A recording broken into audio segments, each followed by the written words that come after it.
Hi everyone, welcome back. This is my third live for the month in honor of National Adoption Awareness Month. And tonight we have a very special guest coming on. Her name is Shanta Hyche. She is a mother of two and she's so amazing. Her and I had a conversation before this and she just told me a little bit about her story, and I cannot wait for her to come on and tell all of you. Shanta, let me know, request to follow me, and we'll get started. Hi Danielle, hi Hannah.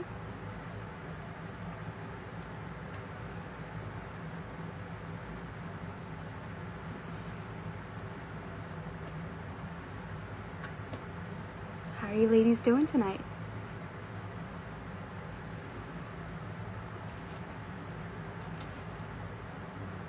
Hi Hannah.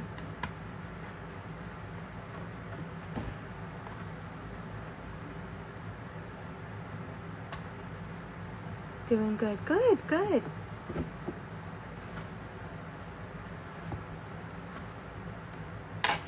Hi Mariah. Good Danielle. She's on. Alright, live with her. With Shanta. Hi! Hello. How Hello. are you? I am fantastic. How are you? I'm wonderful. You're so pretty. Oh, so are Oh, you. thank you. How was your day? I had the day off in honor of Veterans Day. So I got to go to the park and have some quiet time around some water, which is where Nice. I just really feel rejuvenated. So it's been a good day. It's been a really Good. I'm so happy to hear that. So I'm just waiting. I have a few people on, actually all my family right now. So I'm just waiting for just a few more people and then we can get started.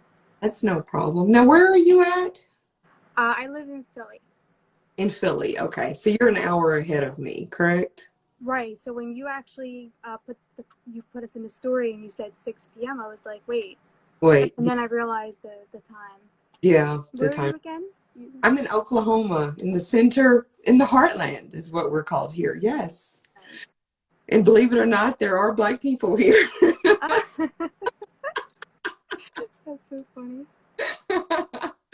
Well, most of my adopted family lives on the East Coast in North Carolina, in that area, and they used to, ask us. They just assumed it was just cowboys and Indians that lived in Oklahoma, and Oh, we jeez. would see on TV. It's actually starting to really be diverse. So Good. yeah, not quite where other states are, but we're getting. Start somewhere. My Yeah. cousin just popped up and said I'm in Arkansas. Hey, Arkansas. That's where I got married. Oh, really? Yeah, Hmm. it was easier to get married in Arkansas than it was Oklahoma. Why is that? Oklahoma required at the time, I don't know if it still does. I got married at 18. Like, yeah, that's a part of my story probably, but Oh, okay. we went over to Arkansas because Oklahoma, there was a waiting period where you had to get blood testing and all of that done. And To Arkansas get had married? And Arkansas had no waiting period. And so you could show up to like the court clerk's office, file for the license, and get married all at the same time. Like, Wow. yeah. That's funny. Yeah. Um, I guess wait a couple more minutes. Okay. Do you have any family joining in tonight or any friends? I don't know who's gonna be joining tonight. That's all right. I'm trying to think, and I think this may be only my first live ever on Instagram. I'm the older generation, so Facebook is my world. And so this is my first Instagram live. Oh, good. Yeah. So and that's the only reason I put that post the way I did is so it could go to Facebook and then, Right. No, that's good. Share it. yeah. Um, I guess we can get started. Okay. And people will join in as as we talk. And whoever couldn't join tonight, my videos, I'm gonna save it on my page so they can go on anytime and watch it. Awesome. Cool deal. All Okay. right, so tell everyone about you. Well, my name is Shanta. I am 43. That age is important because we'll come back and address that later. You look beautiful for 43. Oh, Thank you so much. I live in Oklahoma, born and raised in Oklahoma. There was a period that I did move away, but for the most part, I've lived in Oklahoma a majority of my life. At 16 years old, I was a part of a family. It was an African American family. My mother and father were both darker skinned African Americans. I had four African American sisters, and that was my family. mhm. And at 16, I was at a school function where several other schools in the county attended, and there was a girl that sat down in front of me, and she was sitting next to someone I was familiar with because my dad was a pastor. So, you know, a lot of people, we knew a lot of people. And so the girl sitting next to this particular girl, I knew, but I kept noticing that the girl sitting beside her kept turning around to stare at me, and I was 16 at the time, so this was a bit odd, you know. Right. And so I finally turn around and just give her like this eye, like, why are you staring at me? And the moment I made eye contact with her, I realized that we had the same face. We were we looked very, very similar to each other, that so much that it was breathtaking, and the people around me noticed as well. And I told her, well, she told me, she said, we really do look a lot alike. And I was like, who is this girl? Yeah. And she goes, did you know that you were my sister? But what was so weird is that she was white and I was black with a black mom and a black dad. So Yeah. how is this girl my sister? You know, like, how does this work? So immediately I'm thinking all of these thoughts, and right at about the time she tells me that, the facilitator of the meeting that we were at decided to start the meeting. So I had to wait 2.5 hours before I could talk to her again. And those had to be the longest 2.5 hours of I my life. bet. Yeah. And so afterwards, I immediately ran up to her and I'm like, how are you my sister? And she goes, the people that you live with now are your adopted parents. Wow. My mother is your mother, and you have a different father who's black. I, I didn't have the words. I didn't Yeah. have the words at that point in time. So understand that during this period of time I was 16. Being a teen is already super Already challenging. confusing and yeah, terrifying. You're trying to figure out who you are and what you're here for and what your purpose is. And then here comes this. And now I don't know who I am. I don't have a clue who I am, because the people that I thought were my parents the entire, first 16 years of my life possibly were not. So this is now in question. So she gives me the phone number to her mother. And we leave, my school leaves, and they take us to Pizza Hut. And I still remember this because, I love Pizza Hut. yeah, I still remember this. We went to Pizza Hut, and there was a payphone. And, the payphone is that box thing that's on the wall that you have to put Mm-hmm. back in the day. And so I pick up the phone, and the first person that I wanted to call was the only woman I had known as my mom. I wanted to like get some clarification on this. Like, I had no clue what was happening in this moment. And so I called my adopted mom, who is now I know my adopted mom, but at the time she was just mom. And I called her, and I said, Mom, you're never going to believe this. There's a white girl here saying she's my sister. I remember this verbatim. And my mom, the way she responded sounded a little bit like Linda Blair on The Exorcist, when her head like all the way around her shoulders. That's what it sounded like. That's what her response sounded like. So there was Oh no no. anything back then, but I'm just imagining this is what it looks like. And she tells me, you are my baby and nobody else's. And she hangs the phone up. And so I'm like, oh wow, I am in trouble now. I've done talked to somebody that I wasn't supposed to talk to. Like, I am in trouble now. Like, I immediately felt tons of panic and anxiety. But that 16-year-old kid in me was really still curious and needed answers. Of course. Reach into my pocket, and what do I pull out? The phone number to this lady that this girl said was my mom. So I called this lady. I call collect. Like, so means she has to accept the charges for the call, right? And the operator came on the line and was like, you have a collect call from, and I could not even get my name out. No words would come out, no sound, nothing. You froze. I froze. And so there was a click, and I thought she hung up. And then right as I was about to hang the phone receiver up, I heard her say, Shanta, is that you? Oh. Immediately, the hairs on the back of my neck stood up. I knew that voice. There was no one that could, in this world, that could tell me I did not know that voice. Like, that voice was so familiar. And I talked to her for probably 20 minutes, and she was, giving me some details on what had happened, and it was still a lot to take in. It was a lot. And so I get off the phone with her because I had pretty much taken in all I could handle in that moment. And I walk back to the table where all of my friends were sitting. And I went to a small high school in Oklahoma, Southeast Oklahoma at that. And so these were the same girls that I'd went to like Head Start with, And so I go back and I sit down, and one of them is like, you look like you've seen a ghost. And I was like, I feel like I have. And so I'm telling them about what had just transpired, and they're all quiet. Well, first of all, 16-year-old girls are never, ever, ever quiet, right? That's the first time, right? Finally, after what felt like forever, someone spoke up and was like, we've known. We've always known. We were just told never to talk about it to you. Oh. So these were girls that I spent nights at slumber parties and French braided their hair on the way to basketball games. Like, these were girls that I truly knew my whole life.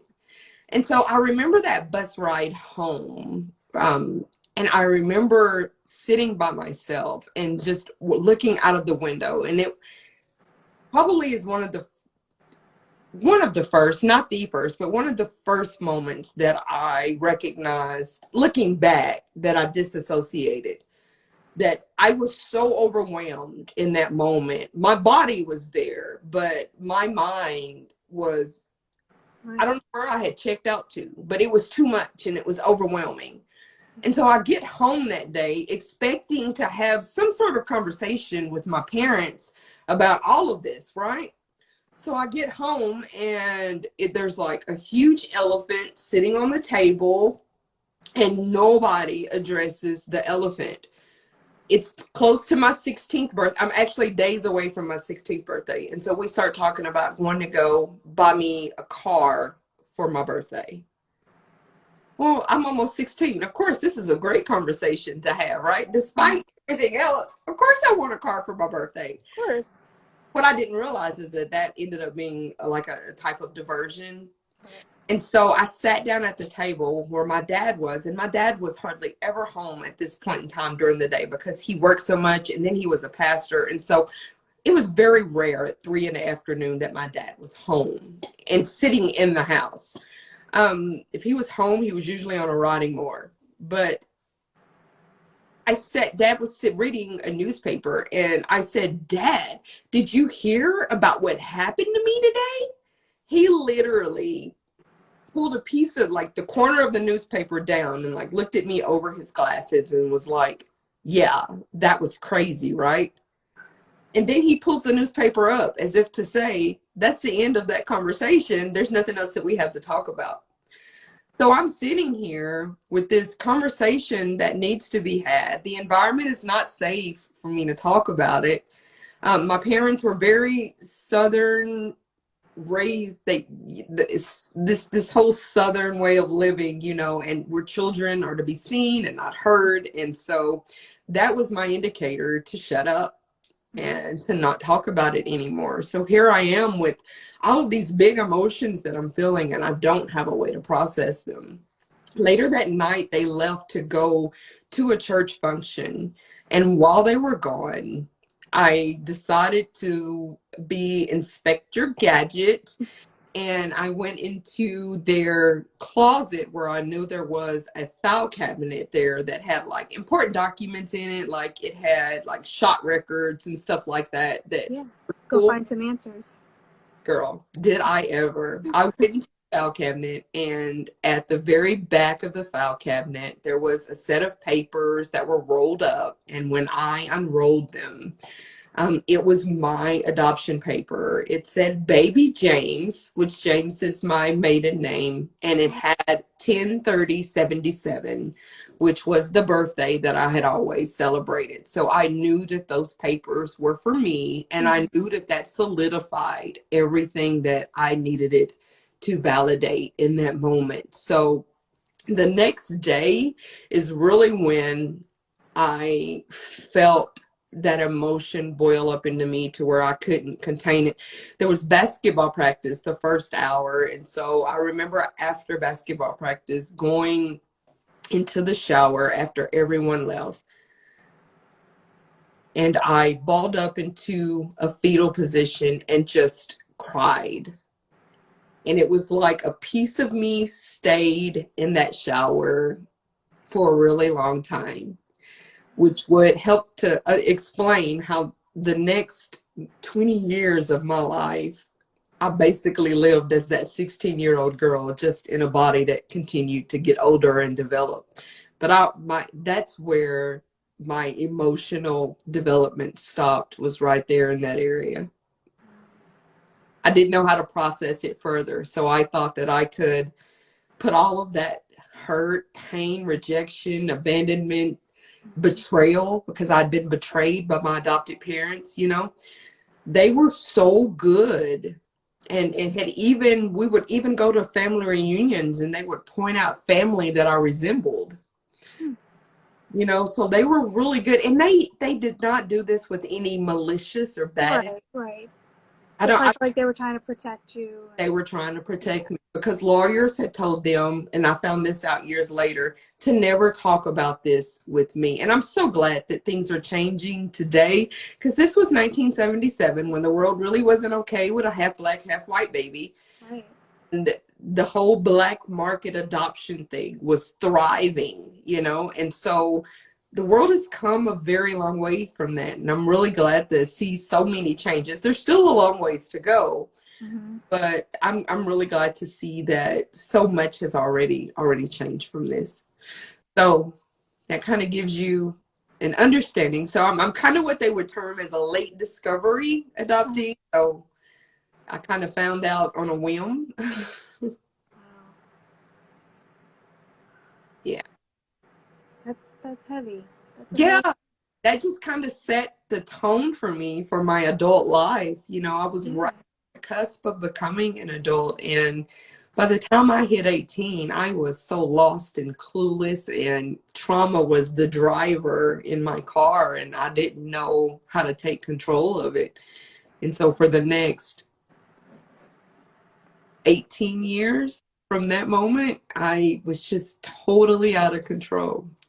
Looked for love in all the wrong places, and it was just because I failed to process what had happened to me. I tried to hide it, and it was covered with so much shame, and I couldn't let anyone know who I really was. And it was a really tough period in life. And then finally, at 38 years old, I had had enough. I had exited a domestically violent relationship. I'd been in that for 7 years. And I remember just praying, God, if you can deliver me from this and I stay alive, I will worship you forever. And it was only a few days after that I started to do some Google searches on what I was feeling and experiencing. And it led me to codependence.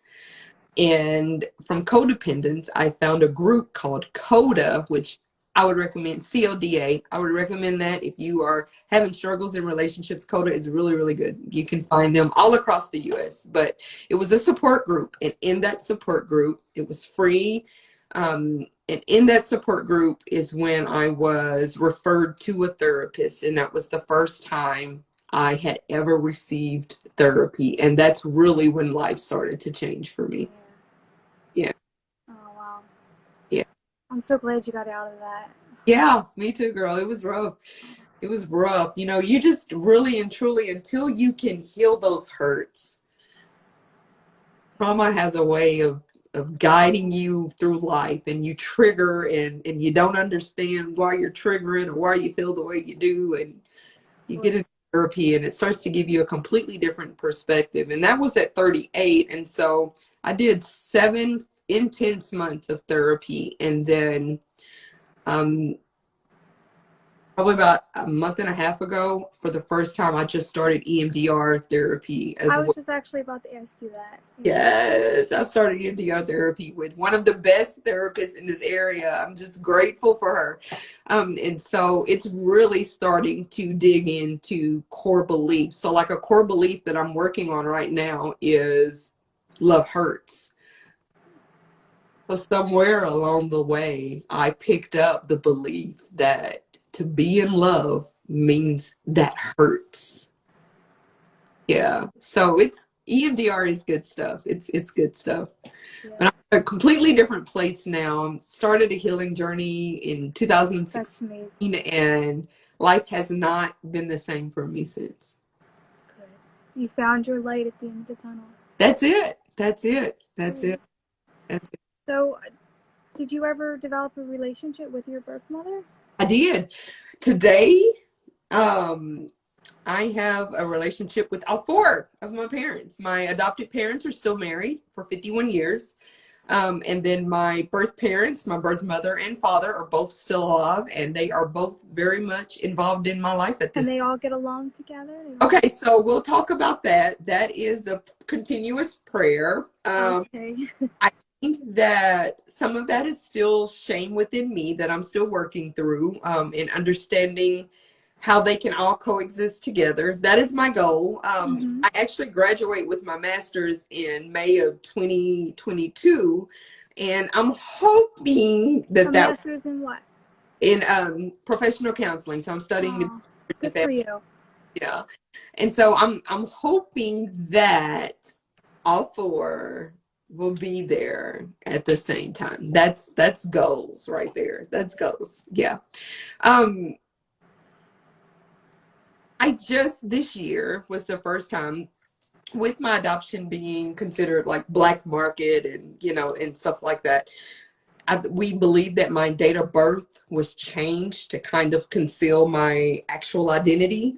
My birth mother, when I met her at 16, remembered having me on Halloween 10/31/1977, but all of my birth certificates and documents say 10/30/1977. And so this year, since I was 16, I've celebrated both days. I've celebrated the 30th with my adopted parents and the 31st with my birth mom. And I love that. what I decided to do this year is I wanted to be a normal person, whatever normal means. You're normal. I wanted to celebrate my birthday on the day that I arrived on this earth. So I only celebrated it on 10/31 this year. Good. And that was a little hard for my adopted parents. My adopted dad, has sent me a text message, and I just felt like I needed to validate him. There is enough love in me to go all the way around. There's the moment that we can understand that man, my cup overflows with love now. And so I have enough love for you and you and you and you. And you guys don't have to compete for it because it is enough for all of y'all, So Yeah. that's kind of where I'm at. But yeah, well, like a post I put up today about love is just like the glue that holds us together. Yes, and that is exactly what love is. That is exactly what love is. It sees no faults, it sees no wrongs, it forgives, and it understands that we're all human. And love is complicated. We all mess up. Oh, it's so complicated, girl. It's so complicated. That's good. So your kids, do they know you're adopted? You talk to them about it? Kids have known from the moment they were born. They actually just met my birth mother for Mother's Day. 2020 has been a year, you know. I'm not going to complain. But 2020, they met my birth mother and birth father for the first time. How'd that Yeah, go?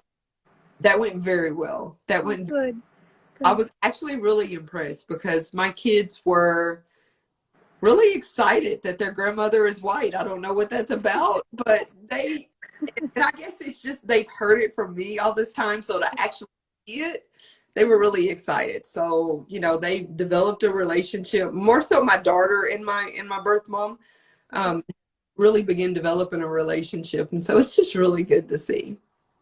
That's beautiful. I think at this point too, I'm 43. I'm not really looking for a mom. You know, like Yeah. it's always good to have a mom.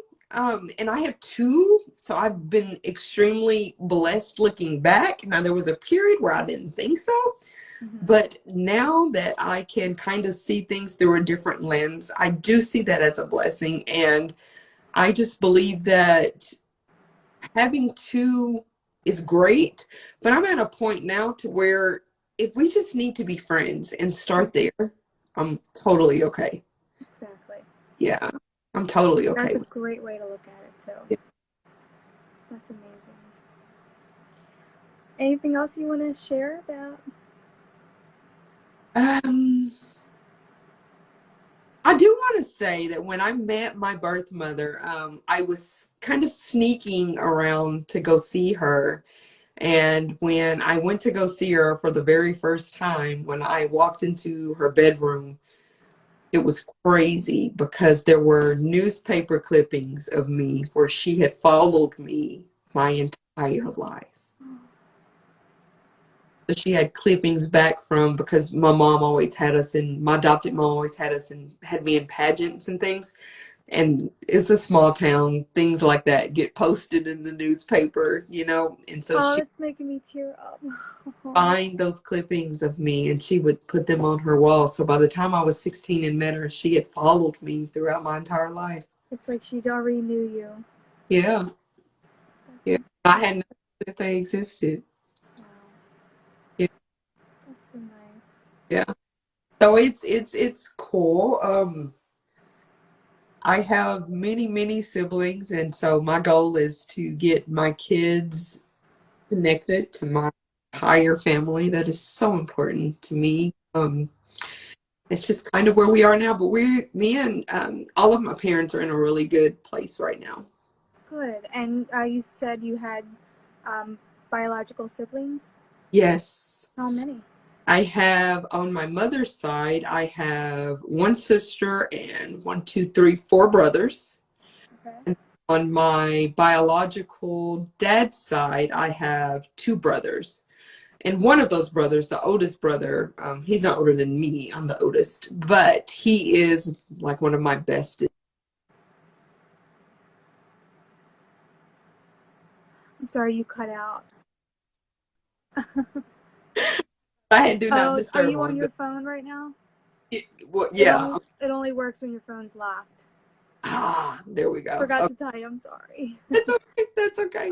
But you said the one brother you said is I think like your best friend. You said. Yeah, he's like my best friend, and he has adored me since I met him when I was 16, and he was way younger, and so he's always been that little brother that's just wanted to connect with me. So no matter how many times I tried to push him away, he always found me. And so finally, So this year, I was like, I'm tired of pushing you away. I'm just gonna love on you. And yes, we're, welcome and open your arms up. and that's exactly where we are And your now. kids have a great relationship with all their aunts and uncles. From the ones that they know, they only know a few on my birth parent side, and then they know all the ones on my adoptive parent side. Because I still have a tendency to be closer to my adoptive parent side just because that's who I'm known as my Sorry, family. that was my dog hacking. So No, sorry. you're fine. You're fine. Well, that makes sense though because that's you grew up with them, so of course. Uh, yeah. So that is the dynamic of the key highlights, of that. I just know that as I went throughout the years, I was really searching for love in all the wrong places. And I was introduced to drugs and alcohol and men and food, like wherever I could get that high, where I could escape that pain is where I was. And so to know now that there's a different way to life, that I can do this differently, Mm-hmm. And the amazing. love is within us. Oh my goodness. It And is, that's the problem. If we don't love ourselves, it's really hard to that's it. And then fully love everyone, that's it. And you look for people to love you to to validate. avoid, and it's just a disappointment, because that's not where it starts. Mm-hmm. That's not, it doesn't start from the outside in. It Starts starts, with inside, yeah. yeah. And that's the whole part of, I always say, acceptance and self-love. As soon as we accept everything, we're Yeah. able to heal and start to love ourselves. And it was that denial that I lived in for so long. I just didn't want to deal with it. Mm-hmm. I had no idea the effect that adoption had on me until looking years later. Right. Because I didn't want to address it. I didn't want to deal with it. It was just easier, it felt like, to just Push it away. and dip it under some concrete and Mm-hmm. mixture and then chain it up with a big metal lock. It You was just, constantly put layers on top, but eventually you gotta peel them off. and let me tell you, girl, there were some layers. There were some layers. I was like a blooming onion. Yeah, but once you start working through those layers and it starts getting real, you start to recognize, like, Yeah. wow, I have just carried this with me all of this time. And I thought that it was gone because it was out of sight, but it's never out of mind. Never out of mind. No. All the triggers, I'd get into those relationships and then the man would leave. And then that's a major trigger. Like, oh Mm-hmm. my God, It's don't, like the abandonment. whew, girl. And so there were a lot of effects that the adoption had on me overall, that looking back now I can go through and I'm like, yeah, that's exactly what that is. And so what made you, so your Instagram page is trauma_transformation. Underscore. Underscore. So I started a podcast. I knew I had just felt this desire to start a podcast, and not just for me, but for other people to freely tell their story, because there is nothing as an adoptee more freeing than having the courage to tell your story. And so I started it off thinking it was just going to be probably 2, 3, maybe 4 people, all of my good friends that were adopted that would want to tell their story. But I was so wrong. The moment I put this thing out into the universe, I immediately got responses. And so none of the 16 people that told a story were actually any of my close friends that were, Wow. I'm still waiting on. But I heard so many stories. It's Trauma Transformation Adoptee is the name of the podcast. It's on all the major podcast platforms. We just completed season 1, so there's 16 episodes.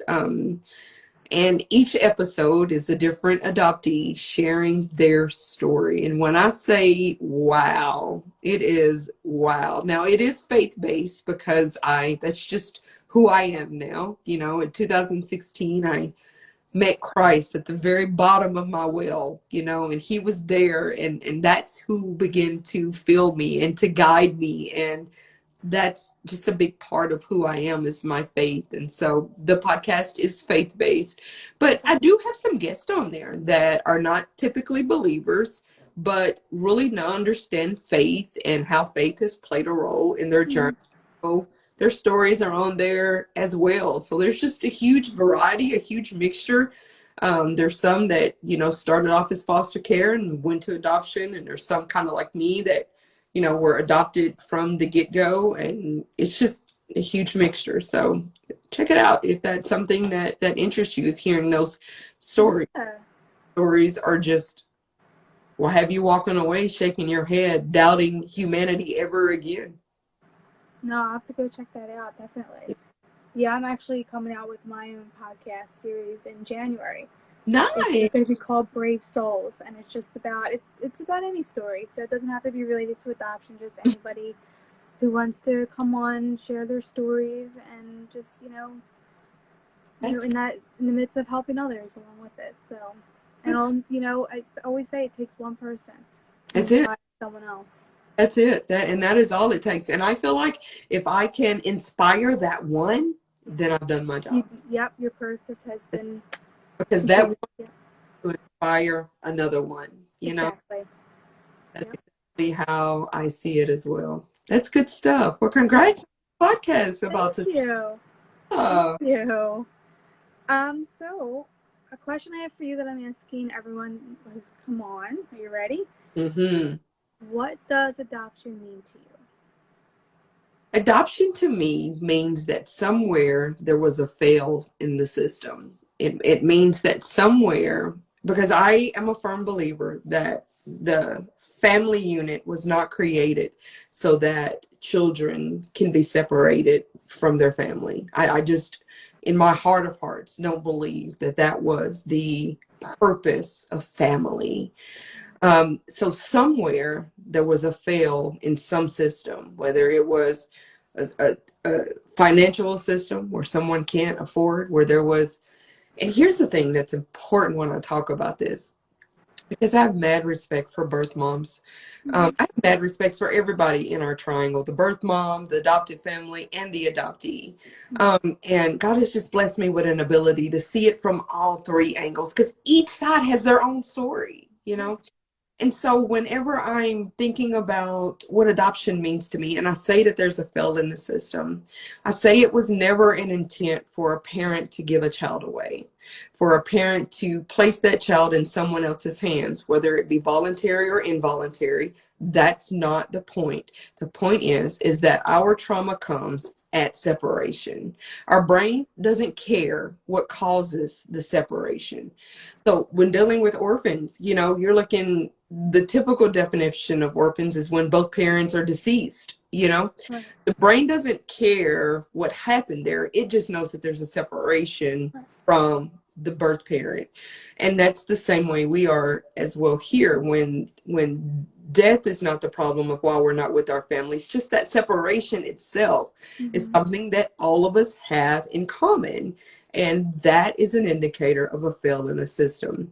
When I look and see how much it costs to adopt, and then how many mothers end up placing children for adoption because they can't afford to keep them, Mm-hmm. it's almost oxymoronic. So there is definitely a fail in the system somewhere. With a lack of resources. Mhm. Absolutely. Yeah. It's Yeah. not the way life was intended. It happens, of course, because I was adopted, but that's Right. not the way family was originally created to be. Well, you mentioned orphan lake. So I was put in an orphanage, Mm, baby, and both of my parents, my birth parents, they were not dead. So there you go. I want to talk yeah.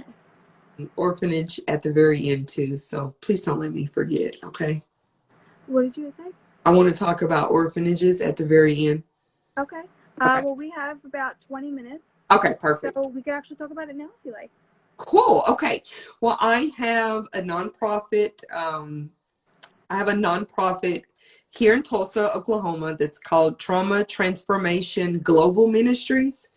And our vision statement says that we want to globally teach orphan, adopted, and fostered children that they are loved, valued, and enough. And so what is happening is we have a fundraiser going on right now. So I just wanted to put a plug in for this for anyone that has Yeah. orphans. I'm going to be going over to Enugu, Nigeria for Christmas and New Year's. And I'm doing some mission work over there with 2 orphanages. And so I need help. I need some financial support. I need prayers.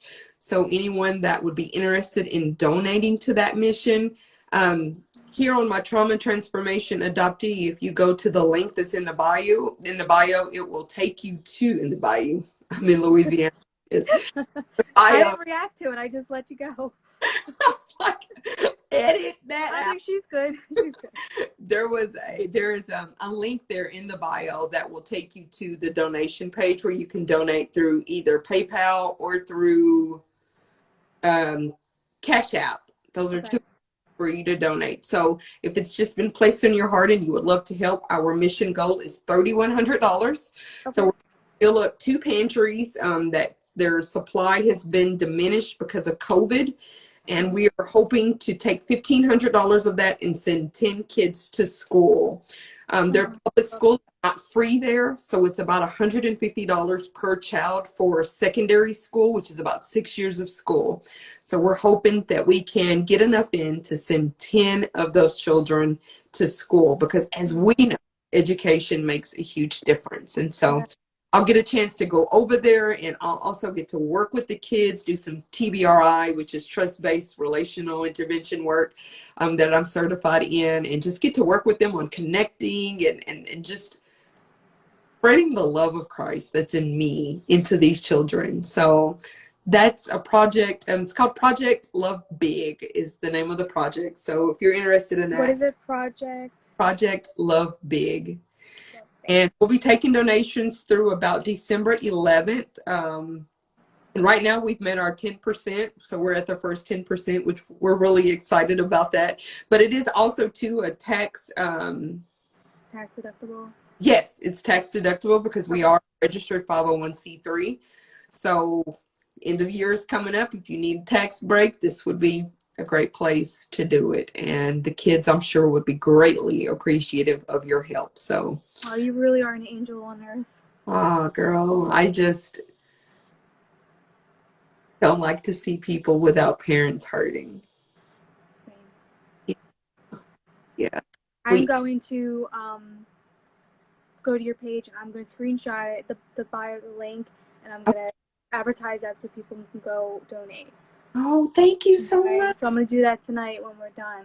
Good deal. Thank you. I want to help you as much as I can get that goal completed for you and the kids. So. Oh, that's awesome. Well, this would be also my first trip. I was scheduled to go on, my college is Oral Roberts University, which is a Christian university here in Tulsa. And I'm scheduled to go on a missions trip to Malawi, Africa in May.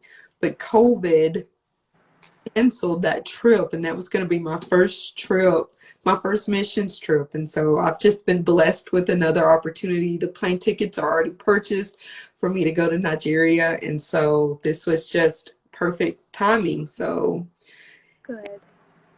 I'm like, while I'm there, I know there are people that I can help, and so I found 2 orphanages that are in dire need of help after COVID. So yeah, any little bit helps. Yeah, of course.